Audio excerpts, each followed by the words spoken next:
त्यानंतर एक breaking news आहे। महाराष्ट्रामध्ये आप लोकसभा निवडणूक लढणार नाहीये, तर आप राज्यामध्ये मव या उमेदवारांना पाठिंबा देणार असल्याची माहिती आहे। महाराष्ट्रामध्ये आप लोकसभा निवडणूक लढणार नाहीये, आप महाराष्ट्र राज्यात लोकसभा निवडणूक लढणार नाहीये असं जाहीर करण्यात आलंय आणि आपचा पूर्णपणे महाविकास आघाडीच्या उमेदवारांना पाठिंबा राहील असंही जाहीर केलं आहे। तर आम्ही इंडिया आघाडीचे घटक आहोत, भाजपला हरवण्यासाठी आम्ही काम करणार असल्याचं आप नेत्यांनी सांगितलेलं आहे। आपचे अनेक नेते प्रचारासाठी राज्यामध्ये येणार असल्याची माहिती सुद्धा समोर येते।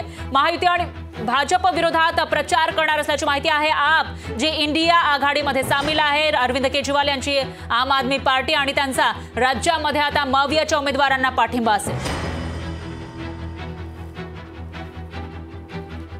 तर आताची सगळ्यात मोठी आणि महत्त्वाची बातमी, आपचा राज्यामध्ये मवियाच्या उमेदवारांना पाठिंबा असणार आहे तसं जाहीर करण्यात आलं आहे। महाराष्ट्रामध्ये आप लोकसभा निवडणूक लढणार नाहीये, तर आप राज्यात मविया उमेदवारांना पाठिंबा देणार आहे। आपचे अनेक नेते प्रचारासाठी राज्यात येणार आहेत। आप महाराष्ट्र राज्यामध्ये लोकसभा निवडणूक लढणार नाहीये, आपचा पूर्णपणे महाविकास आघाडीच्या उमेदवारांना पाठिंबा राहील। आम्ही इंडिया आघाडीचे घटक आहोत आणि भाजपला हरवण्यासाठी आम्ही काम करत राहणार असं आपचे नेते सांगतायत आणि आपचे अनेक नेते प्रचारासाठी महाराष्ट्रामध्ये येणार असल्याची सुद्धा माहिती आहे। तर महायुती आणि भाजप विरोधात आम्ही प्रचार करणार, भाजपला हरवण्यासाठी काम करणार असं आपकडून सांगण्यात आलंय।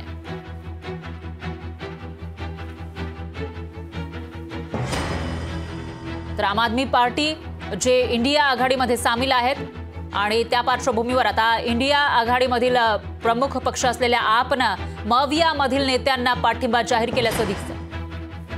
याविषयी अधिक माहितीसाठी आपले प्रतिनिधी अमोल धर्माधिकारी हे आपल्यासोबत फोन लाईनवर जोडले गेले आहेत। अमोल, काय सांगाल? एक महत्त्वाची अपडेट ती म्हणजे आप महाराष्ट्रामध्ये लोकसभेची निवडणूक लढणार नाही आणि पूर्णपणे महाविकास आघाडीच्या उमेदवारांना पाठिंबा देणार असल्याचं कळतंय। काय अपडेट्स आहेत याविषयी?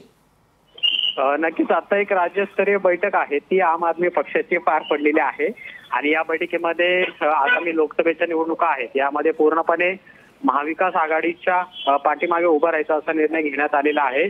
जी बैठक आता पार पडलेली आहे त्यामध्ये हा निर्णय घेण्यात आलेला आहे। आगामी विधानसभेच्या निवडणुका आहेत त्यामध्ये मात्र आम आदमी पक्षाला देखील महाविकास आघाडीमध्ये महत्वाचा वाटा मिळावा अशी सुद्धा मागणी यामध्ये करण्यात आलेली आहे। पण लोकसभा निवडणुकीमध्ये सत्ताधारी भाजपला हरवण्यासाठी महाविकास आघाडीच्या पाठीमागे पूर्ण ताकदीने आम आदमी पक्षाचे कार्यकर्ते पदाधिकारी आहेत ते प्रचारामध्ये उतरतील असं सुद्धा सांगण्यात आलेलं आहे। अगदी विदर्भ असेल किंवा पश्चिम महाराष्ट्र या ठिकाणी जी आम आदमी पक्षाची ताकद आहे ती सर्व ताकद कार्यकर्त्यांना समोर करून महाविकास आघाडीचे उमेदवार निवडून आणण्यामध्ये सहकार्य करेल, मदत करेल अशी भूमिका आज आम आदमी पक्षाने घेतलेली आहे।